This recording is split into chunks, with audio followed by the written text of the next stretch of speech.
Students, today I am explaining respiration. देखिए, पहले मैं आपको रेस्पिरेशन की फॉर्म बताऊंगी कि कितने टाइप्स के रेस्पिरेशन होते हैं। ये टू टाइप्स के, it is of two types, दो तरीके के होते हैं, एक एनारोबिक रेस्पिरेशन, एक एरोबिक रेस्पिरेशन। एनारोबिक रेस्पिरेशन जो कि ऑक्सीजन या एयर की एब्सेंस में रेस्पिरेशन की प्रोसेस होती है, उसको हम एनारोबिक रेस्पिरेशन कहते हैं। जैसे फॉर एग्जांपल आपका ईस्ट, इसको ऑक्सीजन की आवश्यकता नहीं है, ना एयर की आवश्यकता है, ये without air without oxygen develop करता है।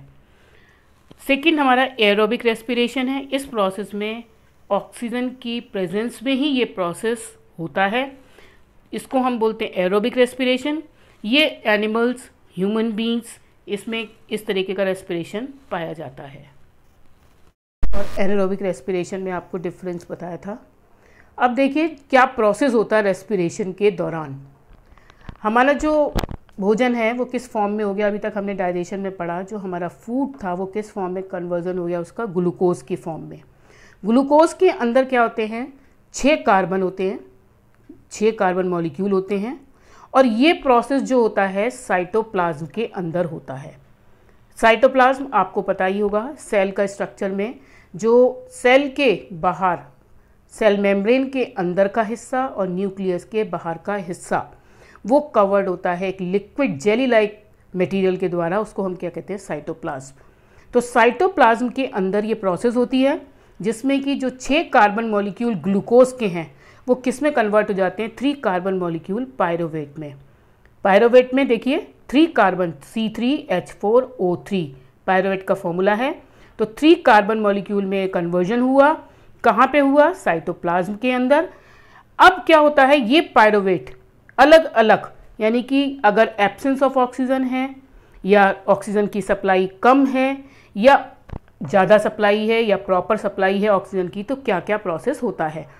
जब एब्सेंस ऑफ ऑक्सीजन यानी कि ऑक्सीजन की कमी है या ऑक्सीजन की ज़रूरत नहीं है, उस समय पे यही 3 कार्बन मॉलिक्यूल्स किस में कन्वर्ट हो जाते हैं, 2 कार्बन मॉलिक्यूल्स में, और ये बना देते हैं इथेनॉल।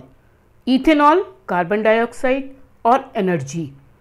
जब हमें, जैसे फॉर एग्जांपल आप लोग कभी, जब हम लोग एक्सरसाइज वगैरह करते हैं तो उस समय हमें क्या है, प्रॉपर सप्लाई ऑक्सीजन की नहीं मिल पाती है और हमारी मसल्स में स्ट्रेन्स यानी टाइटनेस होने लगती है, पेन होने लगता है।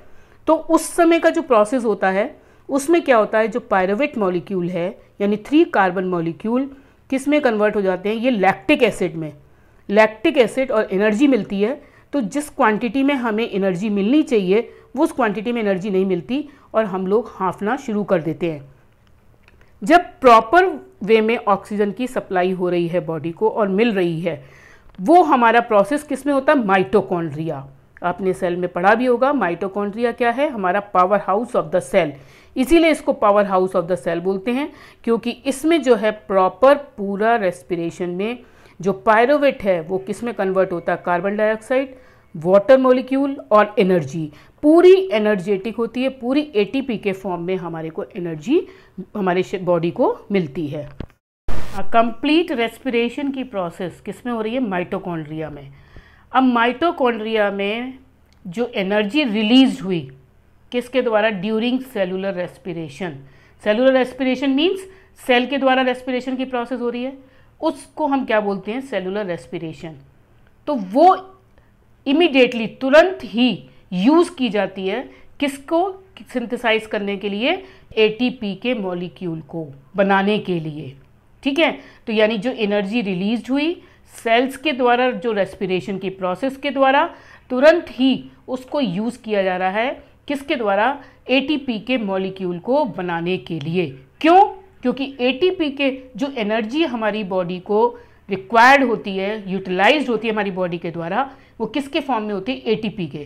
तो एटीपी की फुल फॉर्म क्या है, एडिनोसाइन ट्राइफॉस्फेट। ये हमारे एटीपी जो है वो हमारे सेल में एक फ्यूल की तरह, ईंधन की तरह काम करता है। जैसे किसी गाड़ी को चलाने के लिए डीजल और पेट्रोल की आवश्यकता होती है, इसी तरीके से हमारी बॉडी को चलाने के लिए सेल में जो फ्यूल का काम करता है वो कौन करता है, एटीपी। और एटीपी जो क्या करता है, it break down to form fixed amount of energy.